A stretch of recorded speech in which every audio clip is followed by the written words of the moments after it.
just been sitting down, thinking about your favorite game or series or show or whatever, and then you decided, let me draw a little bit of it, you know? Because it's fun. So, in my case, that was Kirby. After playing a little bit of Return to Dreamland Deluxe, I was like, hey, I miss drawing Kirby characters. Let me draw them again. And so I did. And then, because at the same time I was also obscenely obsessed with Splatoon, it is, and was, a very unhealthy fixation to the point where it brought me mental anguish, but that's not the point. The whole point is that I was thinking about both games at the same time, and that's where I got this idea. I got the idea in my head that, hey, Kirby as an Inkling would be extremely freaking cute. So, guess what I did? I drew Kirby as an Inkling. Sorta. It's complicated. We'll get to it. And after that, I was like, you know what? Let me just do literally everyone else. And it eventually evolved into what it is today, a big project of a AU I enjoy calling Split Kirby, or Splatoon x Kirby AU. It's a crossover. While keeping the canon elements of Splatoon, we add the elements from Kirby and try to make it make sense. Now, admittedly, this was very difficult. There are a lot of things these two games have in common, while there are even more things they don't have in common. I think the differences are very clear, not only in art style, but also in gameplay, story, setting, you get the point. So combining these two franchises seemed kind of impossible. But then I remembered Super Smash Bros. Existed and literally any other crossover thing existed, and I was like, it's not impossible, I just have to put some thought into what I could do. So this is what I came up with. Kirby still lives in Dreamland alongside his friends Meta Knight, King Dedede, and Bandana Waddle Dee. And a few more, but we don't mention, we're not gonna mention them yet. So let's talk about Kirby. Hi! Kirby is an Ink-Octoling, or as known by the Splatoon fandom, Inktolings. I'm sorry, I refuse to call them that way. I like Ink-Octos a lot more. It's much cuter, in my opinion. Kirby is the smallest Ink-Octo ever known. He can utilize practically all weapons for reasons I will explain in here in a bit, and his hair is actually the reason why I made him an Ink-Octoling.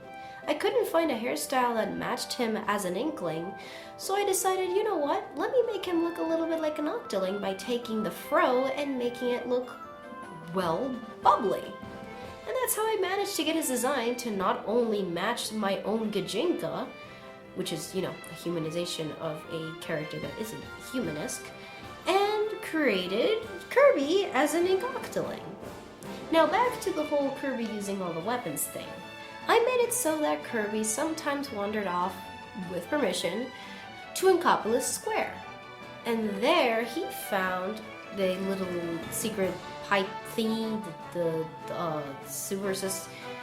the manhole.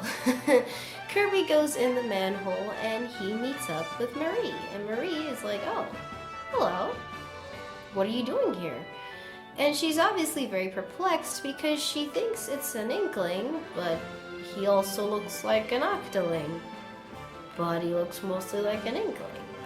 She lets it pass though because, well, he's a very small kid and she is not about to beef with a young kid. And then Agent 4 comes around. Agent 4 is their old peppy self. All happy and joyful, and then they see Kirby. Their joy enhances so much more. They decide to teach him as much as they could. So Kirby doesn't only know how to use all of these weapons by instinct and because copy abilities, but he also knows how to use all of these weapons thanks to Agent 4 training him. And because canonically we know from Side Order that Agent 4 is possibly the strongest agent of them all, Kirby got a pretty sick mentor, not gonna lie. Aside from his own father figure and literally everyone else that influenced him throughout his life. But honestly, that's all I can really say about Kirby so far. I have a lot of secrets and little details ready to be shared eventually, so let's just keep it at that. And now we get to talk about my favorite Kirby character. Those who know me well know my extreme hyperfixation on this one blue guy. The lone swordsman, Sir Meta Knight. Fight me. Yep, he's my favorite character. I've loved him ever since I started playing the games. And by playing the games, I mean playing Kirby Star Allies, falling in love with his fight, falling in love with his moveset in Star Allies, and deciding, you know what, let me go play some totally legal ways to play certain games, emulation. And I decided to just go with it. I played the games, and they were fun. So what about Meta Knight? Well, because we know that canonically he is sort of the same species as Kirby, but also not really, it's complicated. I really hope we get a game explaining this. But because of this, Meta Knight ends up being also an Ingoctiling. Inktiling? Oh, fuck that. Ingoctiling. We're calling it that, okay? Ingoctiling. So what is Meta Knight's deal? Well, first of all, he's just Meta Knight. Grumpy, reserved, and, well, serious.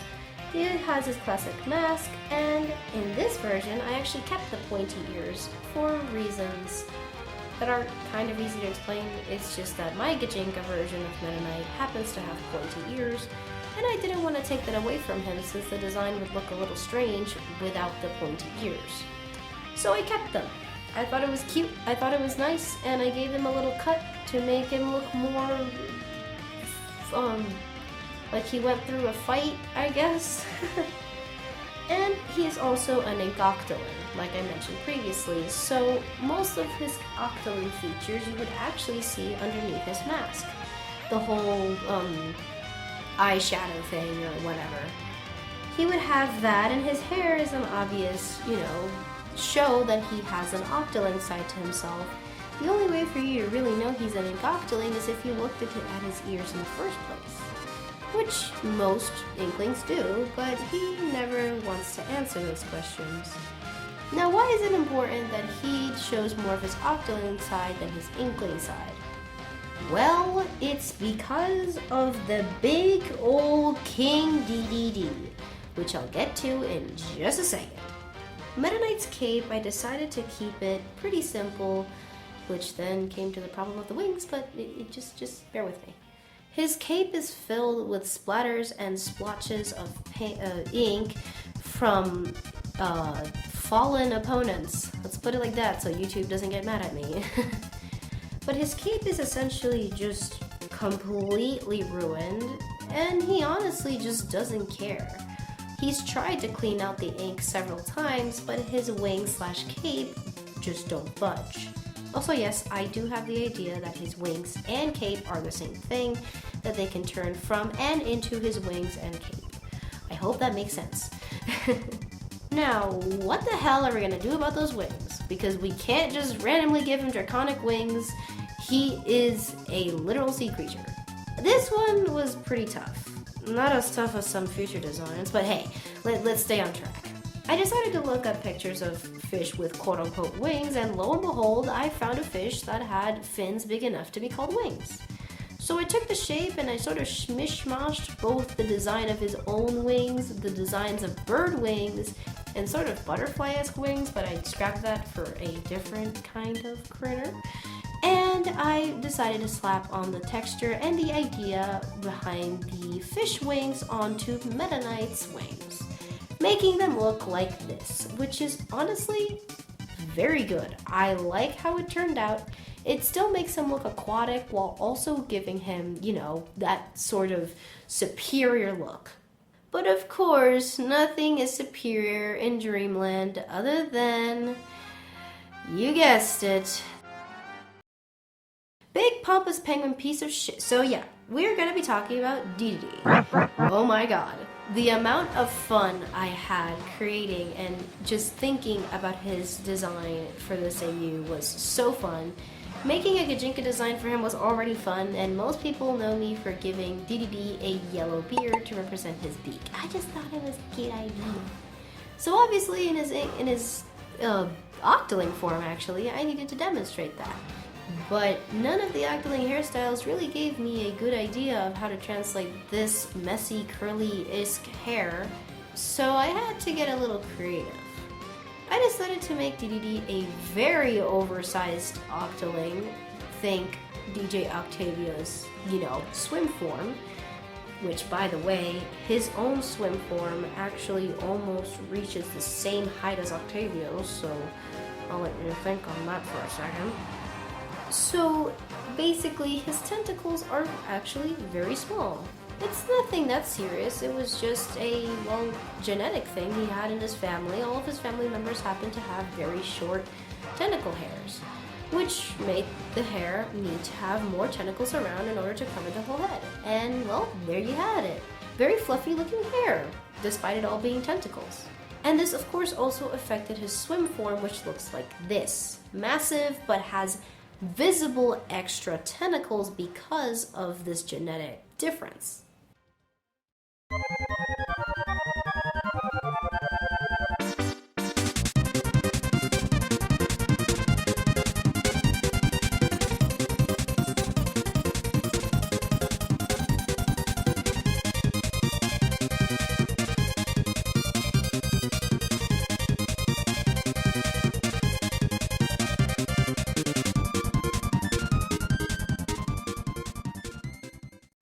And last but not least, at least for characters, because we're not done yet, is Bandana Waddle Dee, or as I will be calling him from now on, Bandy.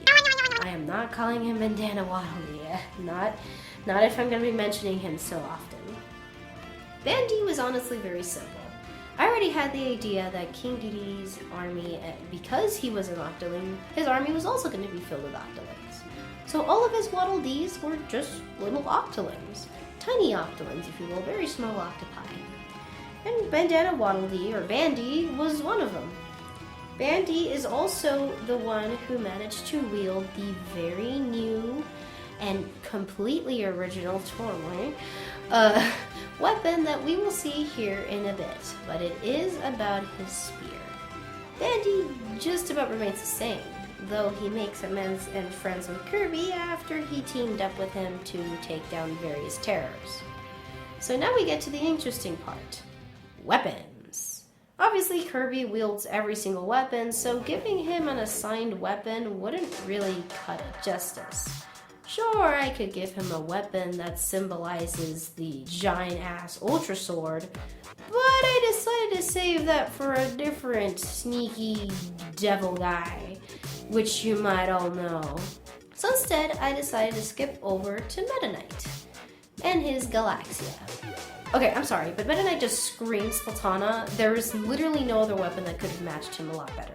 So I had to make him a Splatana-based weapon. And well, I ended up making a Splatana that was shaped like Galaxia. It was a little bit more thick at the bottom and more spacious between the little weird twirly thingies and the base where you hold the Splatana, because it just needed a lot more space in order for it to accommodate all of the details. And it would be a slightly heavier version of the original Splatana, but it would still be very fast, and of course Meta Knight would have his own kit. All of these weapons have their own kits. Because Galaxia is such a unique Splatana, it can basically choose whatever sub and special it wants. Though Meta Knight, being a good sport, he decides to not cheat through every round and decides to stick to two very specific sub and special options that he likes very dearly, and two sub and special options that I thought matched him super duper well. That being Burst Bomb Zipcaster. I think Burst Bomb is a no-brainer for when you're a competitive player. I mean, I was so close to giving him Burst Bomb Kraken, but after remembering that I put in my notes that Meta Knight, because of his self-consciousness about showing his face to look similar to Kirby, and his face definitely being able to show in his swim form, I doubt he would really want Kraken in his kit. I did keep the Burst Bomb since it would seem something that Meta Knight would choose in order to have the best amount of attack. Instead, I chose Zipcaster. Why did I choose Zipcaster? Because Zipcaster just screams him using his wings to fly throughout the stages, completely murdering his opponents and coming back to where he started. It just makes a lot of sense. Sure, his Zipcaster would only just be him spreading his wings out and not actually using them, since he's not about to cheat in a round filled with kids. He's not about to do that. Then came Dedede's weapon. This was another weapon that was very fun to think about. I already knew I needed to give him Dynamo. And while I was discussing this with Splatcord, one of them had a very old concept idea for dual dynamos. And that's where I got the idea that he could potentially have 2 of his signature dynamos because of what happened to him as Forgo Dedede in Forgotten Land. But of course, I had to come up with a kit before I decided to think about the whole double dynamo nonsense. Which, by the way, it will come back in the future when I decide to draw Masked Dedede and Forgo Dedede. Right now, we're just focusing on his main weapon.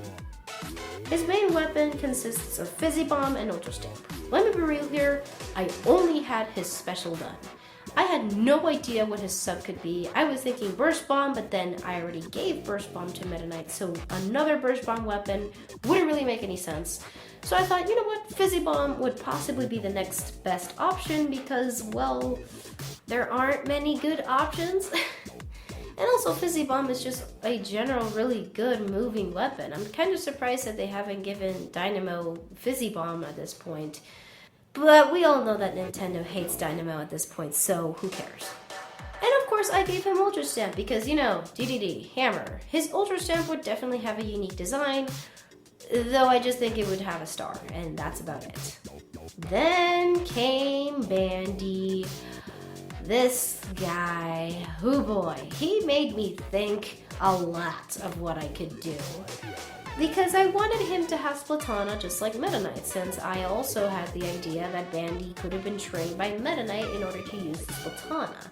However, after Bandy noticing that the Splatana wiper wasn't exactly his favorite, he decided to try a weapon that was manufactured by one of the Waddle Dees that create weapons. That being, and I hereby decree this as the first ever Splat Kirby exclusive weapon, the Splatana Spear. The tip is actually a makeup sponge. I know, it was so cool to find that idea. I was genuinely struggling what I could make the pointy bit of the spear to be, and when I thought about it, hey, it kinda looks like a brush, but it has to be like, you know, looking like a Splatana too. So I gave it a makeup brush and I tied it all together with a kind of basic spear look, and there you go. Splatana Spear.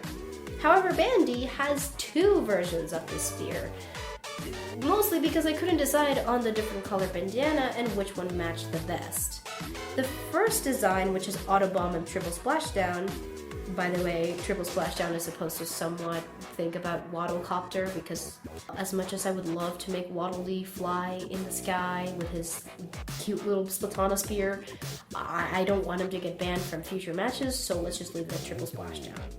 And Autobomb, mostly just to give him a bomb that kind of works, and also just think Autobomb kind of works very well with Splatana Spear, considering that it is very similar and heavily taking inspiration from the Splatana marker from Toxicquid's video of designing new Splatoon weapons. By the way, check it out, they have really good ideas there that I am going to be definitely taking inspiration from.